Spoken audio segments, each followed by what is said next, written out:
As the industry grows in its sophistication, it's more important than ever to really focus on guest attraction and marketing.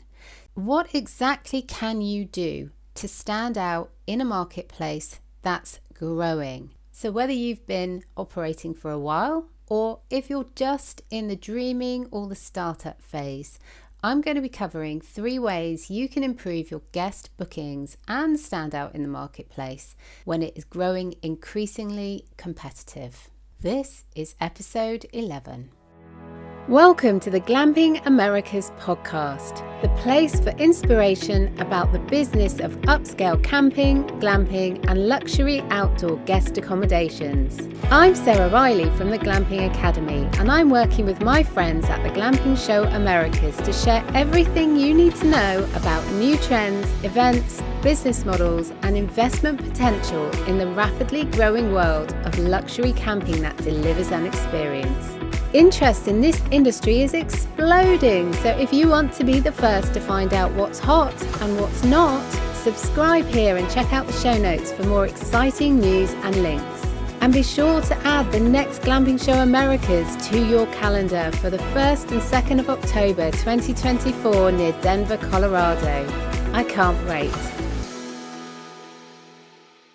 So one of the first things I tell my Glamping Startup Club members is as soon as you start building your site, that's when you need to start building your marketing and your guest attraction processes and your funnels and everything else.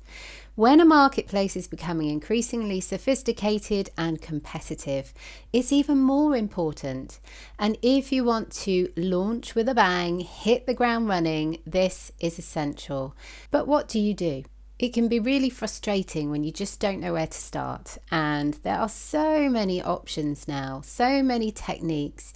You can actually end up wasting a lot of time chasing your tail, doing stuff that actually isn't going to work or just won't work for you. The key is knowing what's right for you in your area and for the style of business you've got.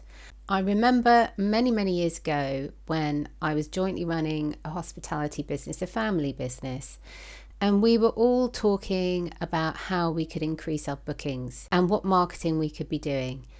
And I remember the look on my mother's face because she wasn't very technically minded. She didn't like using computers. She didn't understand how to put together marketing material with the power words to really create a sense of emotion so that people would be desperate to book. And she felt lost in all the information that was being bandied about. And she just felt really struggling, like she was going underwater. And I just remember seeing her face and thinking how awful it would be to be in that situation. At the time, I thought it was only people of my mother's generation that really struggled with that kind of thing. But that's not the case, because since I've been running the Glamping Academy, I regularly come into contact with people who, through their own choice mainly, just don't want to get involved with the marketing. They don't like it. They don't like the time sat in front of the computer. They'd much rather be out managing the land, working with customers, improving their services, and everything else in between. Marketing just does not light them up. And I totally get it. And if you're not good at it, you need to get someone else to do it for you. However, you still need to know what works and what doesn't in the industry right now, because that's changing constantly. And you also need to have a sense of what's going to be working for you, for the style of business that you have. After all, you are the captain of your ship, and if you don't understand how you need to navigate your ship, how are you going to get your crew to do what you want them to do? So my first tip is around guest bookings through booking sites, listing sites, your own website, using channel managers, and everything else in between. I'm the first person to say that if you can go out there and immediately get lots of lovely direct bookings from your guests directly to you through your website booking portal, then do it. Go for it. You won't have to pay commission fees. You'll reduce your costs, improve your profits on your bookings. Why wouldn't you do it? Of course you're going to do it. But unfortunately, that's not always possible. And this is why I believe that booking sites, listing sites, everything else in between, they're important. We need OTAs. I think OTAs really do play a role, especially for new startup and fledgling businesses. Those who haven't been in the industry for very long, they haven't actually got very many customers, they haven't got the ability to build their list, they haven't got funnels in place and everything else. So booking sites, OTAs, they really allow them to hit the ground running, and they are a tool, they are a resource, something that you can use to your advantage. But there are definitely some tips that you need to think about when you're going through the process. So first of all, there are some OTAs which require you to sign up to exclusivity contracts. So this means that you cannot use any other OTAs while you are with that particular OTA. Obviously, there are some that do a really good job at explaining to you that this is really important. The exclusivity element of it is really important for a multitude of reasons I won't go into here, but unfortunately they rarely deliver what they promise, and it's very difficult to get out of it because you probably signed up to a number of years.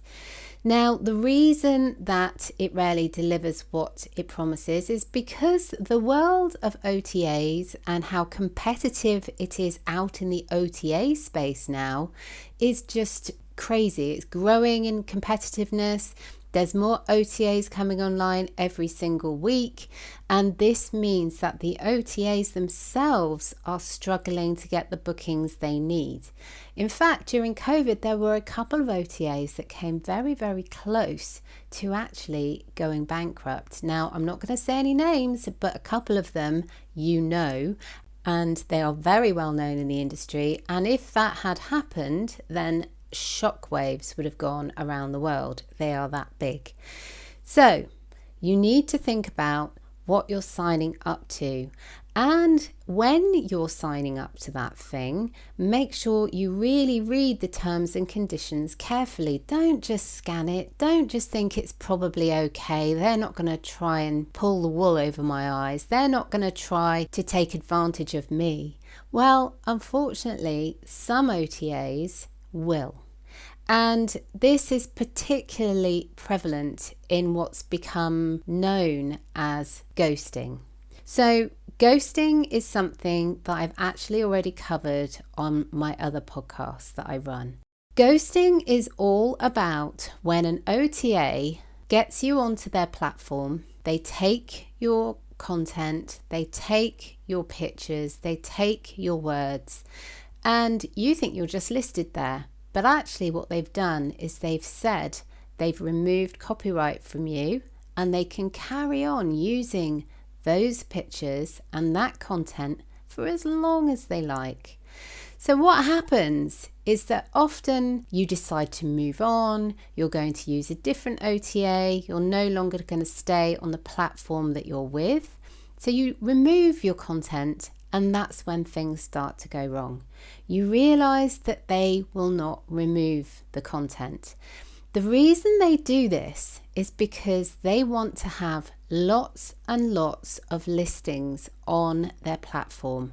And if you're leaving, then they've lost your listing, and they don't want that. So what will happen is someone will look at your listing, a potential guest will look at your listing, and they will say, okay, I'm going to book here. But of course they can't book because you've removed your listing from their platform. So what the platform does, what the OTA does instead, is it says, this one is unavailable, but how about these options which are very similar in the same area? So what they are doing is they are using your copy and your images to get more bookings on their platform, and this is taking it away from you. So that's why you've really got to read the terms and conditions carefully and be aware of everything you're signing up to. And that includes costs. So what costs are going to be involved in every booking? You're probably going to have to pay a percentage, and what costs are going to be involved in that. So you've got to realize that every OTA is really only in it for their own profits. And most businesses are, let's face it. So you are putting your business on an OTA with lots of your competitors, and that's fine. But realize that that OTA, they just want to have a booking. They don't mind if it's with your business or with your competitor. They just want that booking because that's where they will earn their income. That's where they will earn their money. So unless you are listing with the most amazing OTA in the world, you have to understand they don't have any loyalty for you.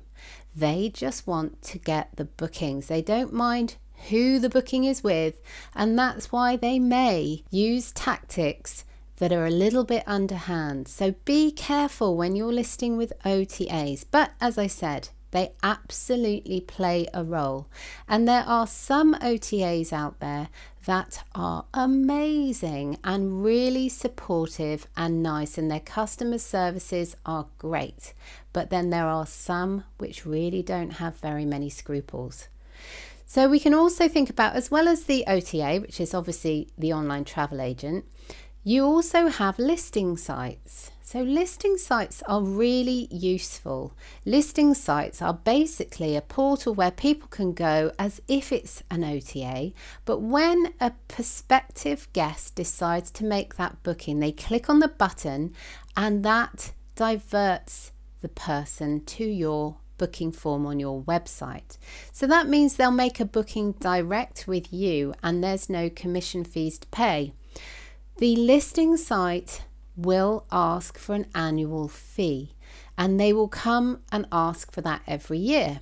And you, of course, will absolutely and utterly be signed up to Google Analytics on your website, and you will know how many people that listing site has sent to your website, and you will also know of all of those people who made a booking and who didn't.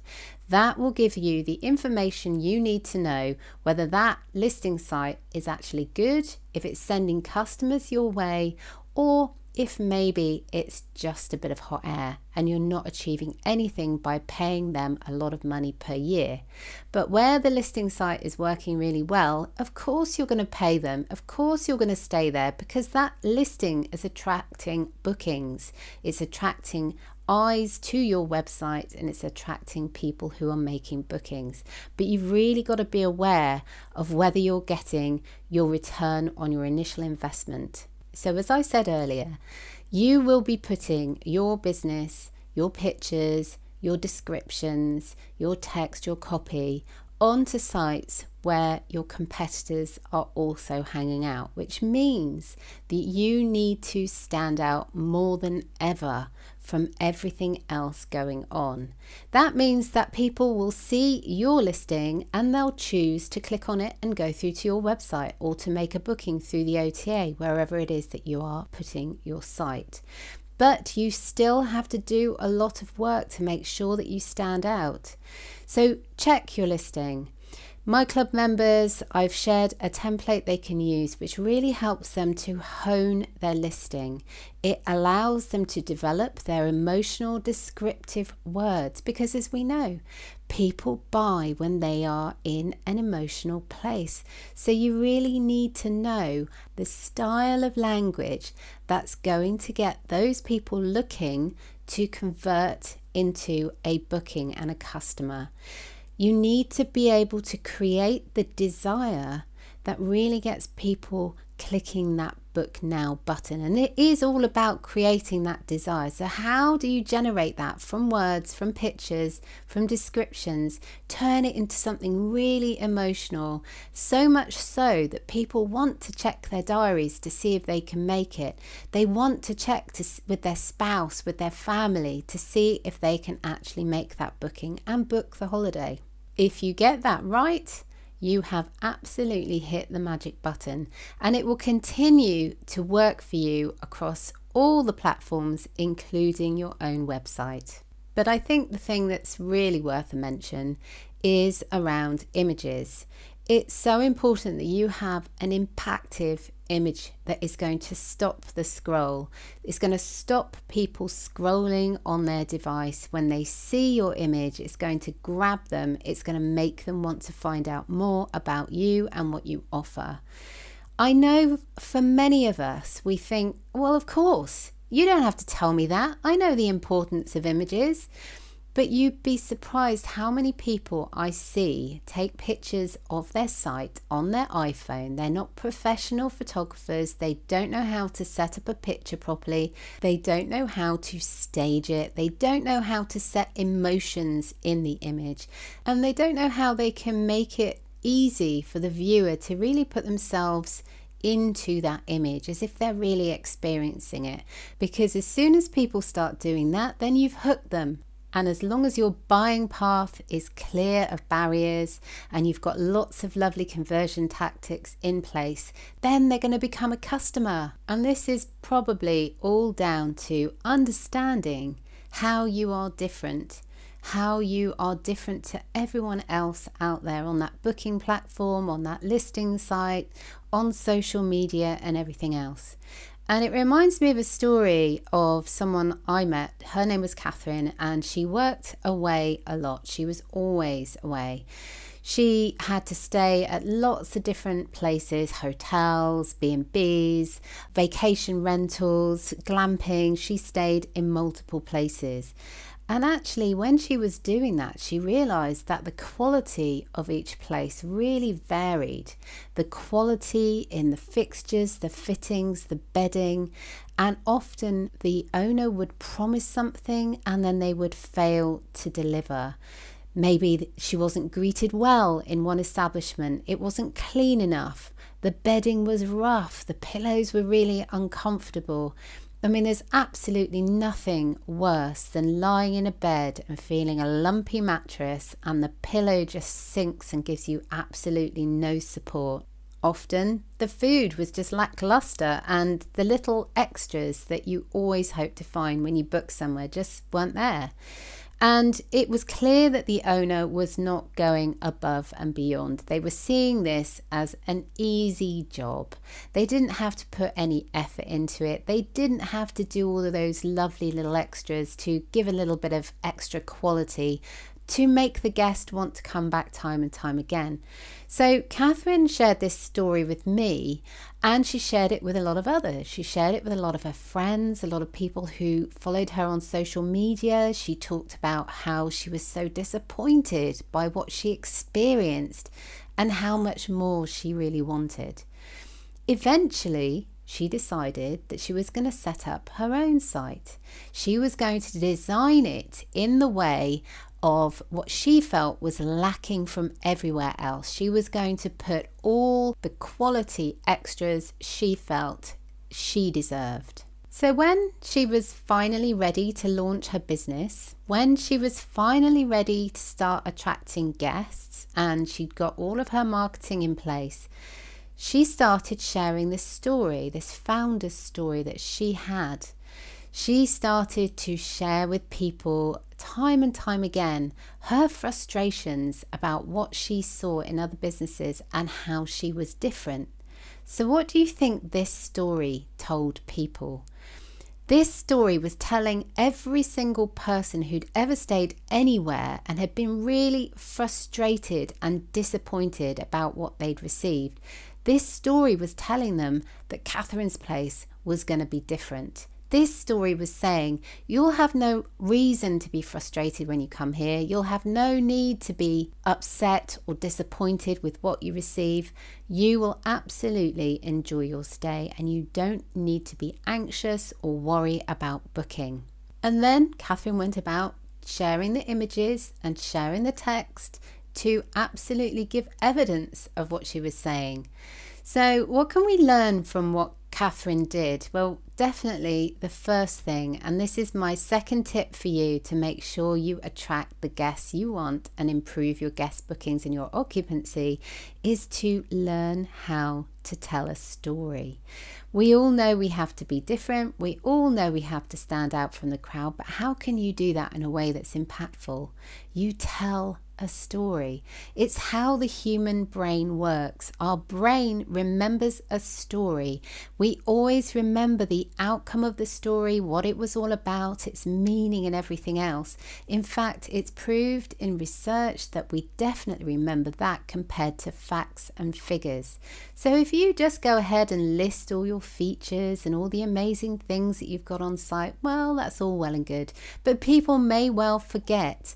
But if you share the story about why you decided to do what you've done, why you decided to come up with those ideas and deliver that style of service with those types of features, then that is something people will remember. And it means they'll remember you in an increasingly distracting world with so many things going on, let alone what's going on in our own individual industries. They'll remember you and they'll remember how to find you. So linking into that point, which is get to tell your story, understand how to tell your story and tell it in a way that becomes memorable. The other thing you need to know is, how are you unique? So I was watching a guru the other day who was saying that actually there's no need to be unique, but I wholeheartedly disagree with this.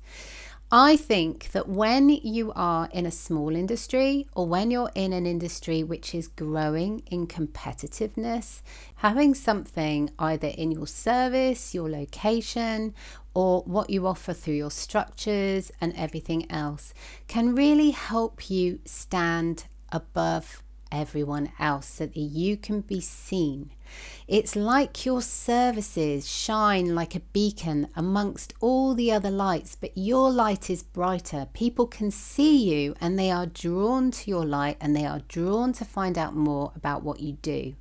And then, of course, when they see you and when they're drawn to you, that beacon in amongst all the other lights, then that's when your branding and your service and your price and everything else attracts them into making a booking. But how do you stand out in the first place? How do you become that beacon? So when I was speaking at the Glamping show in Colorado this year, I shared a couple of stories about the types of beacons that people have used to generate attention and to continue to get them noticed year after year after year.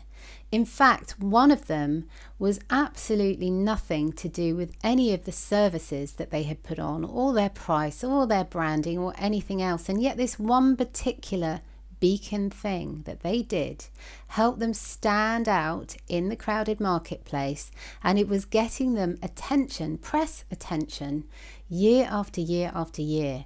So well over a decade ago, I was working on a book with a book author. I was project managing that book. And my job, part of my job, was to actually interview the owners of lots of different locations that were offering glamping and unique stays, to talk to them about their design, what they'd designed, how they'd made it happen, any hills they had to climb, any trials and tribulations, or anything else of interest. And one of those was this business. So I know that they set it up over a decade ago, and yet only at the beginning of this year I saw that another magazine had picked up their particular beacon and had run it as a front page feature on their magazine. So how had they continued to use this one thing for so long to get them press attention, and goodness knows how many bookings they'd managed to get from that? So the key, of course, is to think about how you can be different with your beacon, how you can stand out from everyone else.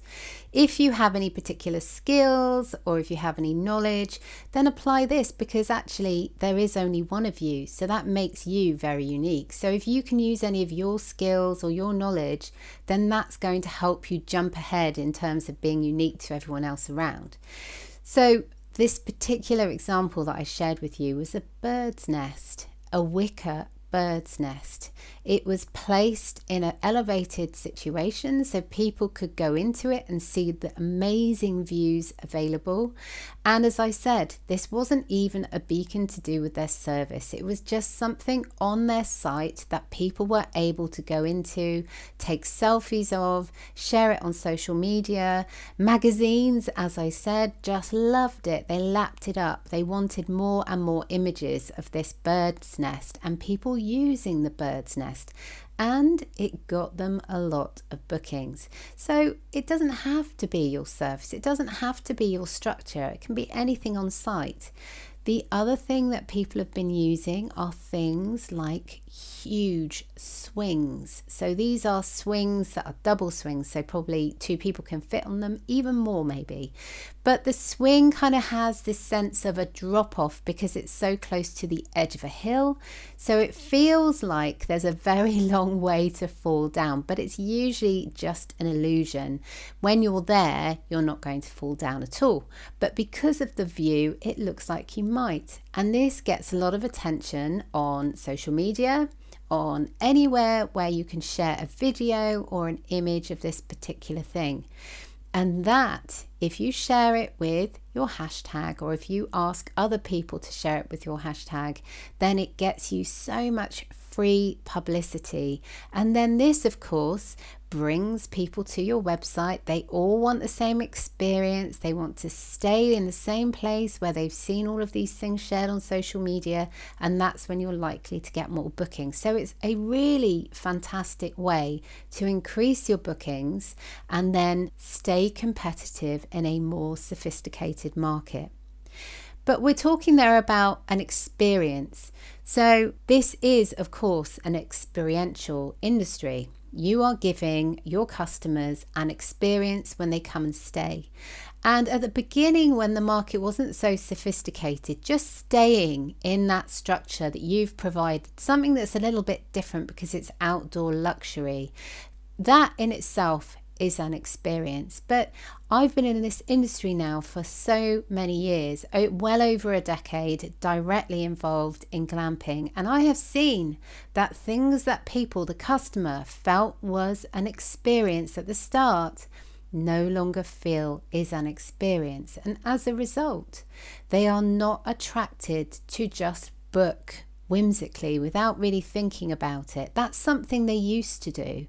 But now, as the industry is getting more sophisticated, we need to use different ways to attract people to our site. So giving them an experience that is outside of just the stay, just the structure, is what's so important. Now, doing things like the bird's nest or the giant swing is a great way of doing it, but there's other things too. So one of the things I've been helping people with is understanding how to run retreat events. Retreats are fantastic. They are such a great way of increasing the experiences that people are having when they are staying at your site. And the other great thing is they are fantastic to run when it's midweek or off-peak times, when you struggle with occupancy yourself with your general hospitality business. And then if you run a few retreats, you end up attracting people to your site that maybe wouldn't necessarily come to it normally. So this means you're attracting more people to your site and a potential for future repeat bookings. Now, the retreats can be very profitable if they are run in the right way. But of course, they still have to be marketed because your retreats still need to attract bookings. Otherwise, you'll end up having to cancel events that you've planned. So you do need a strategy for it. But if you put the right strategy in place, they can be very profitable. And as you have the accommodation already, they can really help to enhance your business. So running retreats isn't as easy as just coming up with an idea of what you're going to do and then advertising the retreat. Unfortunately, it doesn't work that way. There's different regulations and all kinds of other things that mean that for your retreat to be legal, you need to think about all of those changes. But this is nothing to be afraid of, and all you need to do is take some advice. And if you want to take some advice from me, you're welcome to. I currently have some free training on the Glamping Academy at the moment, helping people understand if they want to have a go at running retreat events to boost their occupancy, then retreats might be the answer. But what do you do if marketing really isn't your thing? And if you don't have many people to help you out with the marketing, or you're not going to pay someone to help you out who's a freelancer or something like that?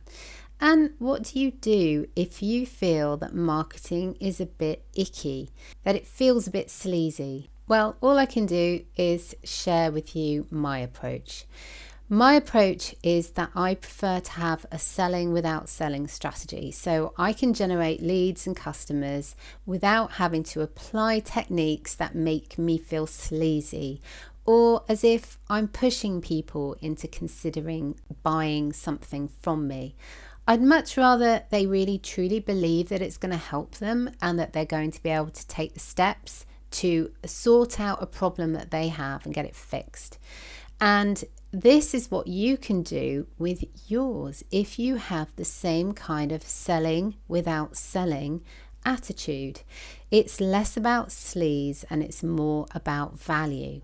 And I don't just mean putting the price down and people feel they're getting better value. No, that's just a race to the bottom. Value is different. Value is people having a sense of they've had so much from you at the price, whatever price that is you're charging, and they really feel that it's worth every single penny, that you've managed to create this sense in the guests that it's tremendous value and they would come back time and time again. To have this kind of attitude, what you're doing is you're generating funnels and you're generating promotions for guests to attract guest bookings without any of the ick. So you're promoting through connection and value, not hard selling. You're building genuine relationships with people, and you're making the buying decision for them feel really personalized and informed. And you might think this isn't possible for a hospitality business, but I can tell you it absolutely is. The key to making a start with it is to face up to your struggles. And if it's occupancy and getting the occupancy you need, then face up to that. Or if it's understanding what marketing you have to have in place, then face up to that. If it's about getting your images fixed or your copy fixed, face up to it. If it's about getting your structures in a place where you feel confident about the service you're going to be providing, then again, face up to it. These are just a few beginner's tips and ways to improve your guest bookings that help you stand out in a marketplace that is getting more competitive because it's growing. But one final note on that. Some people ask me, Sarah, if it's getting really competitive, maybe should I be going and doing something else? Should I be looking at a different market that isn't so competitive? And I say this, when you see competition growing in a market, that's a good thing. It means the marketplace is vibrant. It means there's customers there. It means there's money there, because if there wasn't money, then people wouldn't be coming into the industry. Absolutely and utterly, there's still room to grow in the glamping industry. I talked about that in the previous episode and the data that's available that proves my point. So the key here is don't get concerned about an industry that is growing and becoming more competitive. It means there's money and potential in that industry. But what it does need you to do is it needs you to sit up and pay attention to your marketing. And as I said earlier, as soon as you start building your structures, you start building your marketing and your marketing approach. And if you're stuck, ask for help. If you're stuck on what direction you should take, then ask other people, ask the experts, get in touch with me. Don't leave it to the last minute and think you don't need to deal with it. You do. If you want to hit the ground running, if you want to attract guest bookings as soon as possible, then this is what you need to be thinking through and having in place. But don't struggle on your own. There's lots of people who can help you.